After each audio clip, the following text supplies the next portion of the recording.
আমাদের জোট 50টি রাজনৈতিক দলের যে জোট, সেই জোট একটি কথাই বলে, সেটা হলো জাতীয় নির্বাচন। জাতীয় নির্বাচনের মাধ্যমে সরকার আসবে। জাতীয় সরকার ছাড়া, নির্বাচিত সরকার ছাড়া দেশের সংকট মোচন করার কেউ নেই।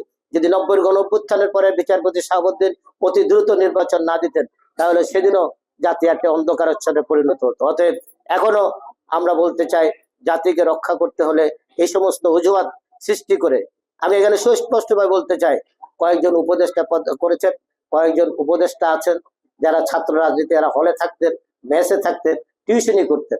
ওনারা 5-6 কোটি টাকার গাড়িতে চলেন, আগে পিছিয়ে আরো 30-40 কোটি টাকার গাড়ি থেকে এক নেতা গিয়েছেন তার বাড়িতে 100-র অধিক গাড়ি নিয়ে গেছেন।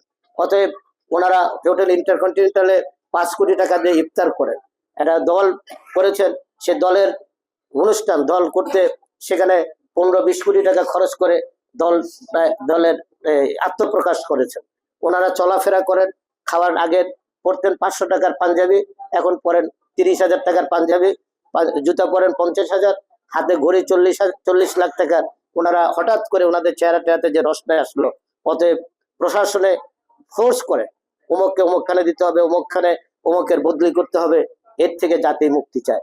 আমি সমস্ত ব্যবসায়ীদের কাছে আলাপ করে, আমি বাণিজ্য মন্ত্রণালয়ের দায়িত্বে ছিলাম, ব্যবসায়ীরা বলেন, ভাই কবে আমরা মুক্তি পাবো? কারণ এরা এসে আমাদের বলে আমার এই কাজটা দিতে হবে, আমার অমুকের এই কাজ দিতে হবে। সচিবরা বলে এসে ফোর্স করে অমুককে অমুকখানে ট্রান্সফার দিতে হবে, অমুক ইঞ্জিনিয়ারে অমুক জায়গায় দিতে হবে, অমুককে এই কাজ দিয়ে দিতে হবে। এই যে একটা দেশে নৈরাজ্য এবং মব জাস্টিসের নামে মানুষের ঘর বাড়িতে হামলা, তারা কি আইন শৃঙ্খলা বাহিনী? তারা কি দেশের মালিক নাকি? অতএব এর থেকে মুক্তি পেতে হলে নির্বাচন ছাড়া অন্য কোনো বিকল্প নেই।